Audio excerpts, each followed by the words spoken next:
Nous avons en discussion un texte qui tend à généraliser par palier la sécurité sociale à toute la nation française. Cette révolution, excusez-moi cette formule, est attendue par tout le pays. Il est permis d'envisager que demain, la sécurité sociale assurera à tous les hommes et à toutes les femmes une certitude quant à leurs possibilités de vie, la prévention des accidents et leur réparation, l'indemnisation de toutes les pertes de travail, telles que le chômage et l'assurance contre tous les risques sociaux. Dans notre projet, nous avons uni toutes les classes de la société. Nous avons essayé de résoudre, pour une date la plus proche possible, la retraite nationale pour tous les vieux de France. Nous espérons fermement que le principe en sera adopté et que son démarrage sera relativement rapide, malgré l'important et long travail de mise en application.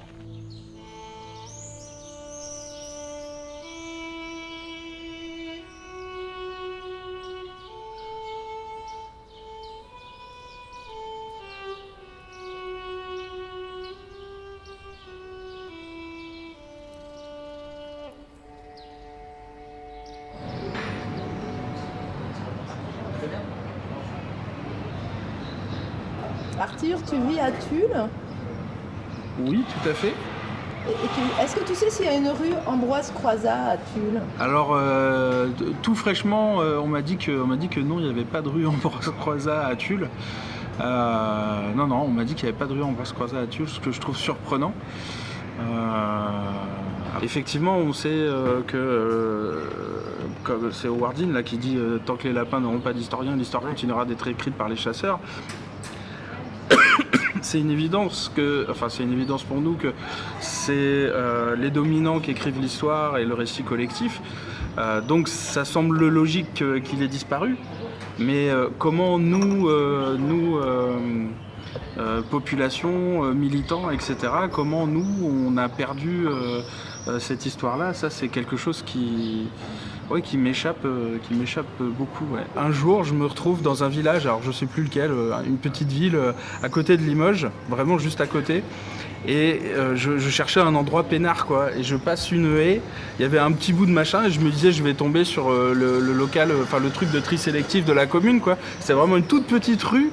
Et il n'y avait rien, et juste la haie devant et rien derrière, rien sur la rue. Et il y avait juste le panneau rue Ambroise Croizat. Et j'avais trouvé ça incroyable. Alors je venais moi de découvrir à ce moment-là Ambroise Croizat. J'avais trouvé ça fou. On va le mettre dans un endroit planqué derrière une haie, là où personne passe, quoi. Voilà. C'est dingue. C'est dingue. Maintenant, ce que j'aimerais savoir, c'est pourquoi la CGT, le Parti communiste, l'a oublié tout ça et ne fait pas une rue Ambroise Croizat dans une ville qui a été historiquement à gauche et communiste, ouvrière.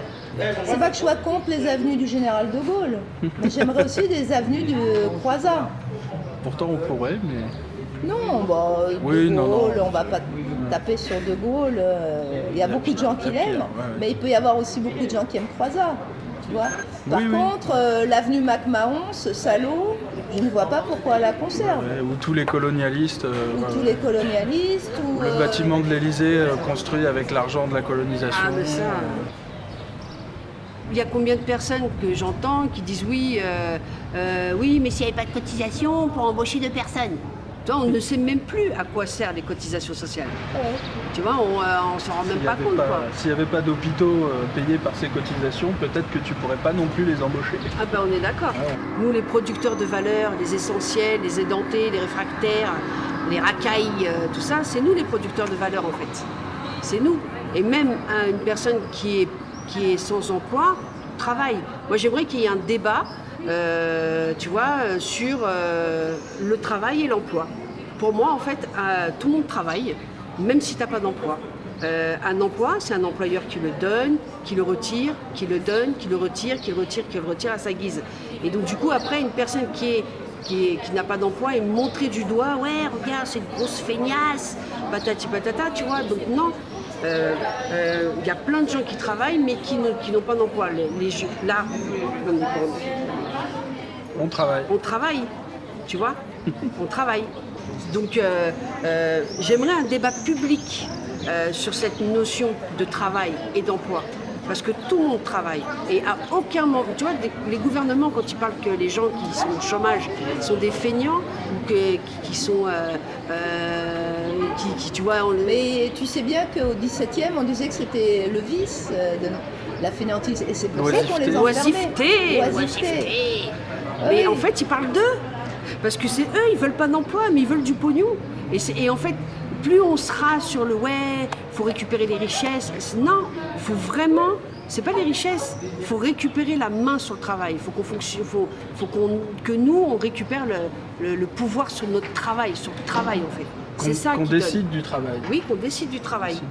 On pense souvent à l'argent quand on parle du capitalisme, mais en fait, ce que ça régit surtout, c'est le pouvoir, quoi. C'est-à-dire qui a le pouvoir et qui décide de la vie en général, de l'utilisation des pouvoirs et, comme tu le disais tout à l'heure, du travail, quoi. Qui décide de ce qu'on appelle travail et de ce qui crée de la valeur. Le capitalisme décide que ce qui crée de la valeur, c'est ce qui cherche à mettre en valeur du capital et du coup ne reconnaît pas tout un tas de travaux ou de métiers qui ont une grande valeur mais qui ne produisent pas de richesse au sens capitaliste, au sens de valorisation du capital.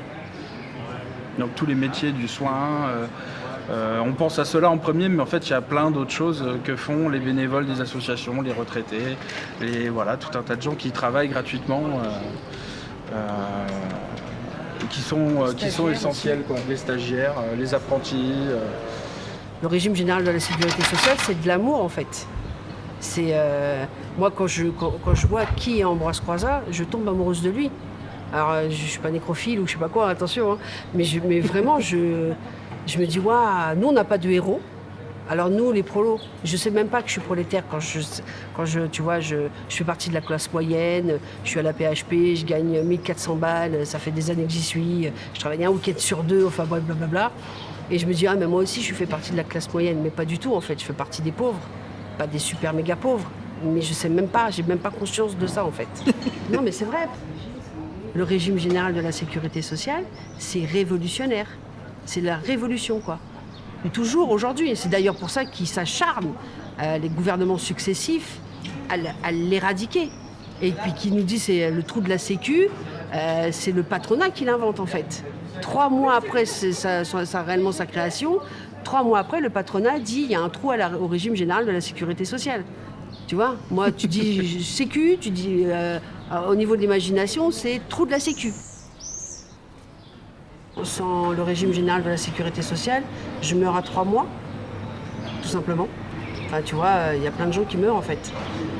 Ça fait une formidable espérance de vie pour les nourrissons et pour les personnes qui vont à la retraite. Moi, ça fait pas très longtemps que j'ai découvert Ambroise Croizat, c'est lors d'une manifestation en 2015.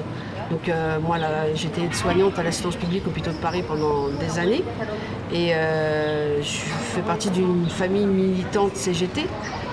Et en fait, je suis en manif et il y a un mec qui me parle, Ambroise Croizat ceci, Ambroise Croizat cela, gna. Enfin, tu vois, et moi je me dis, mais pourquoi il me parle d'une station de bus ? Alors, non, mais c'est vrai, parce que du coup, voilà, c'est sur la ligne du 131 à Villejuif, entre Lumet 45 et les Coquettes, Ambroise Croizat, et voilà, pour moi, c'est juste un nom de bus, quoi. Et bon, je connais ce nom-là depuis que je suis minot, certes, mais enfin, tu vois, je sais pas qui c'est. Et donc, du coup, quand je rentre chez moi et je regarde qui c'est, et là, je me dis, ah, waouh! Ah ouais, je comprends pourquoi que le mec il dit tenait, quoi, tu vois. Et donc du coup, je comprends aussi, c'est grâce à lui que j'ai été formée en tant qu'aide-soignante, parce que ça fait des formations d'aide-soignante, d'infirmière, de médecin.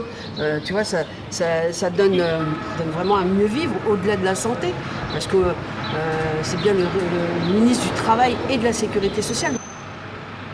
Quand Croizat il est libéré du bagne à Maison Carrée, en Algérie, en 1943, il fait partie de la commission du travail.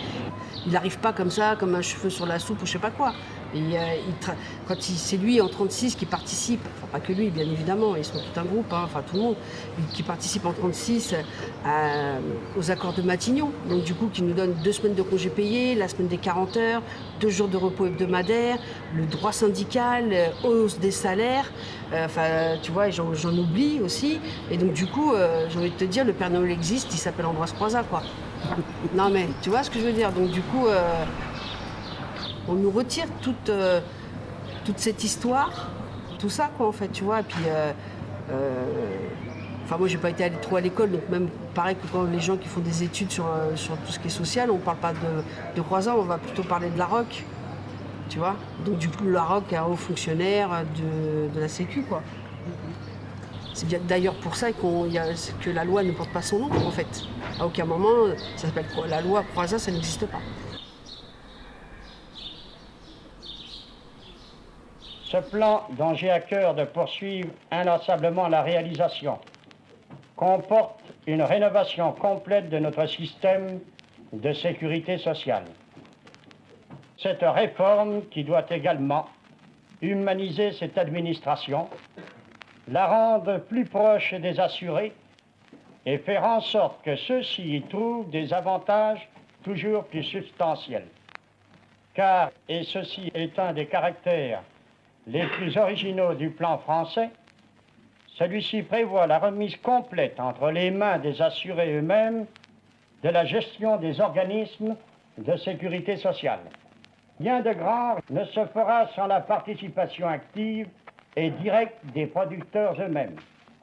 L'association de tous les Français, sans exception, à cette œuvre de solidarité nationale prouvera au monde le caractère hautement social de cette nouvelle République que nous voulons vraiment démocratique, forte et indépendante.